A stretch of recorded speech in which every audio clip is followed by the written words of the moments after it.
Well, good morning. Welcome back to the channel. I am currently driving to one of the local park nature trail areas. I'm gonna get out and we're gonna talk about my favorite lens for landscape and nature photography. So once we get there, we'll do our thing. In the meantime, we're just gonna drive a little bit. So I'll see you when we get over there.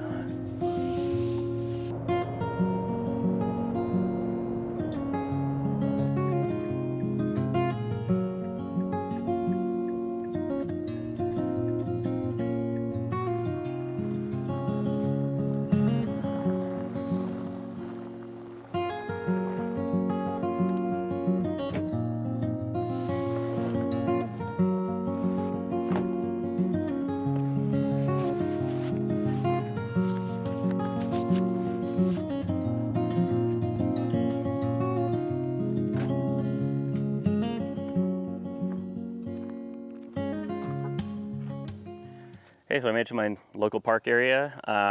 Nice day out. It's pretty early in the morning still before it gets too hot.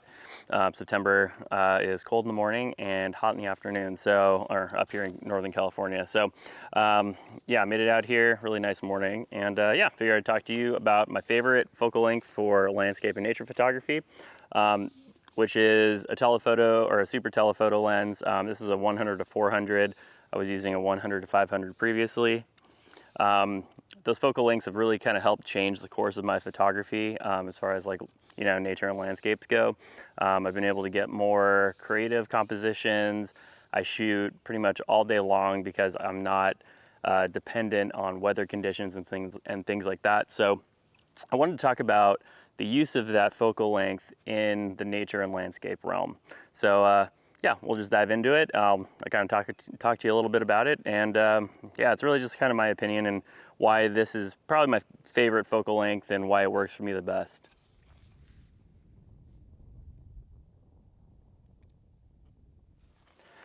So in 2019, me and some friends made plans to shoot Firefall, and again, that's a weather event in Yosemite where Horsetail Falls lights up with this orange brilliant color if the weather conditions line up the perfect way. And we got lucky because it did.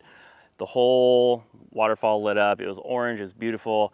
I was shooting there with like 200 of my closest photographer friends. I guess there's so many people that go there, and there's so many people that go there now. I probably won't do it again just because there's so many people there now. But for that trip, I bought the 100 to 400 because I knew I needed like a tighter focal length, and a wide angle lens wasn't going to do it for the compositions that I wanted to do.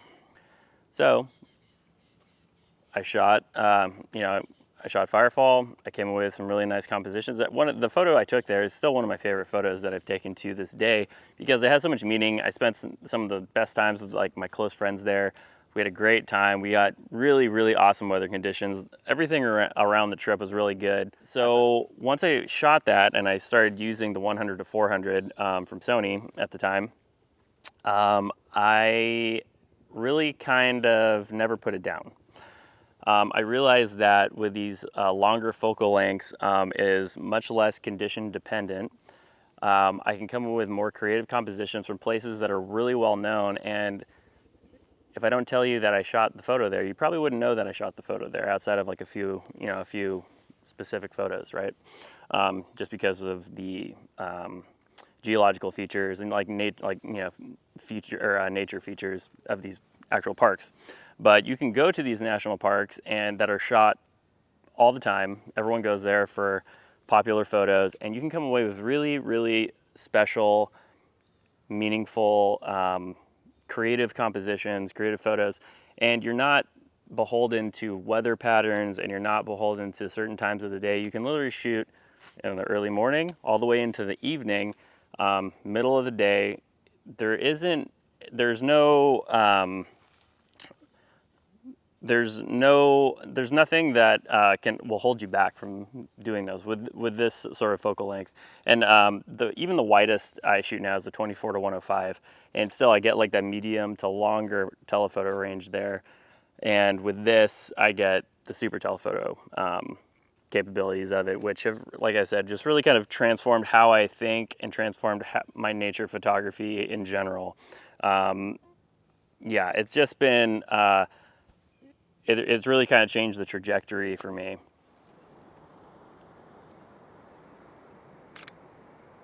Now, why do I choose this focal length? Like I just mentioned, the creativity aspect of it is pretty much the main reason. I can go to popular locations, I can go on trips with my family or whatever, and come away with photos that are personal to me, compositions that are not reproduced, and you know, if I have a tight telephoto shot on a tree over here, let's say, you're not going to know where that's from. You're not going to know where it is, and that's the point. Like, you can come away with really creative and meaningful work to you, and that is something that I've kind of learned from going from, you know, chasing like locations and icons, which is fine. Like, I still like shooting those things. I still shoot, you know, those locations all the time, but being able to come away with personal and creative work for me has been more meaningful. And I think the longer you do photography, you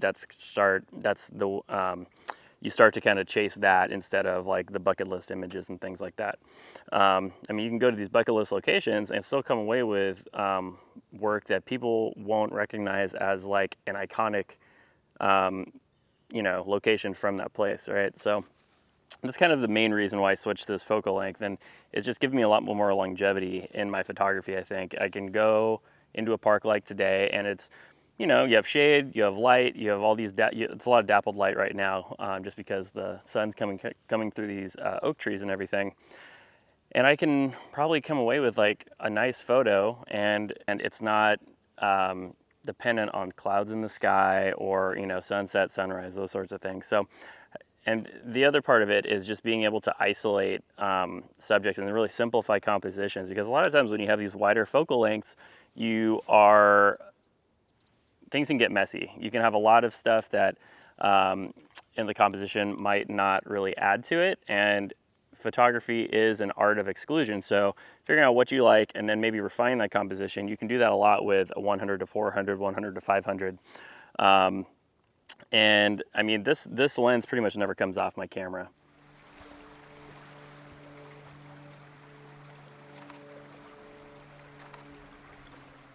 Now, I have tried the 70 to 200 for a little while. When I was still on Canon, I bought one of those, and you know, it really fits a nice kind of niche for you know, if you want a little more telephoto reach, but you know, it's a little bit lighter, a little bit smaller. But you know, the one thing that I did notice, at least for me personally, is that it just didn't quite have the isolation that the 100 to 400 or 500 had. Obviously, it's the 70 to 200, so you're going to lose a little bit of that. It's light. It was lighter, easier to carry around. This is still very light and not hard to carry around at all. And when I was out, it was last fall in Zion, I was walking around with it a lot, and I had it on my tripod just to kind of see how I do with it. And I did realize that it was something that I really appreciate the longer focal lengths for isolation, and you know, really kind of getting tight in on my subjects. A lot of people love the 70 to 200, and there's nothing wrong with that. You can come away with really great photos. But for me, the 100 to 400 range, or 100 to 500, is very much like the sweet spot when it comes to coming up with creative compositions, because I really like just getting in almost as, like, not quite as close as I can, but just having the ability to do that is really, really paramount to how I create my images now. Now, this one specifically is the Sony 100 to 400 G Master 4.5 to 5.6. So I have a really great focal length on here. The reach on this thing is great. The one thing that I do kind of miss from Canon is the 100 to 500. I don't think Sony will probably make that. I do have a 1.4 times teleconverter on here, which I did talk about in my What's in My Gear video, if you've checked that out. So basically effective, I think it makes it like a 140 to 560 when I have that on. And I do like it. I used that in Yosemite. I was able to get up with some really great images there. But the other part of that is the light that I get, or the teleconverter reduces the stop of light. So effectively, it's an f8 lens, and then it goes down from there. So not a big deal with all the AI noise reduction software that's out there now, especially, and if I'm shooting on a tripod in low light conditions and stuff, I can still get like a 100 to 200 ISO or something. But even if I shoot like auto, the noise reduction is really good in most of the programs that people are using for post processing. However, I do have about the Sony A7R5. This has 61 megapixels. So if I decide not to use the teleconverter, I can crop in just a little bit and still have tons of resolution. So that's a really nice thing about that.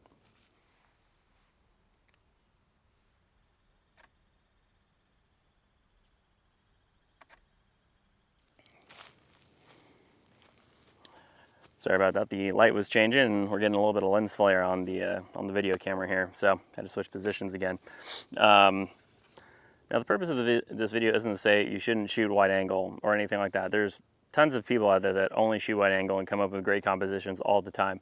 I'm just saying, as far as I'm concerned, this has helped kind of shape my photography over the last like 5 years. And going forward, it just allows me to, like I've said 100 times now probably, is you're able to come up with more personal and creative compositions, and it's not conditions dependent. People talk about having good light and bad light, and there really isn't any good or bad light. It's just dependent on what kind of photography you're doing. Like, I shoot in the middle of the day with this thing and get really cool like abstracts in water and things like that. So you're able to come up with just, I don't know, just you can shoot all day, and I feel like I just get more satisfaction and more, I come away with more work out of my photography trips because I can shoot all day long and I come away with things that I'm really happy with, and it's not, I didn't get the, it's not that if a storm doesn't roll through and I don't get like crazy storm light or something, that the whole trip, in my opinion, is, not worth it or something. I feel like it doesn't matter what kind of conditions I go in now, because I know I'm going to come away with something that I'm probably pretty happy with for the most part. Whether it's a wide shot or, a telephoto shot from, in a forest or something like that. It really has kind of changed how I look at photography, or my own photography anyways. And it just allows me to really be a lot more creative when I'm out. So for that, I'm really thankful that I kind of found this sort of photography style, like intimate, details, intimate landscapes, things like that. A lot of people have kind of shifted to that, and I think it's because people have gotten more burned out trying to, chase these, banger sunsets, or, chase these bucket list iconic locations, but you need really awesome weather conditions to really make it your own. If someone's shot that same shot 500 times, then when you get there and it just looks like everything else, like it's not really personal to you. And if that doesn't matter, then that's okay. But for me, I just needed something to, branch out a little bit from those sorts of, iconic photos, I guess. I still take those, and they're fun. And especially if I haven't been to a place before, like I want to get some of those just for myself. And that's a totally worthwhile endeavor, but it also comes down to coming away with stuff that I'm proud of and seeing that my work is progressing. And the longer, I've seen that the longer you're doing photography, those are the things you kind of seek out, rather than, how many locations on Instagram can I check off, basically, right? So that's just kind of my thoughts on the matter.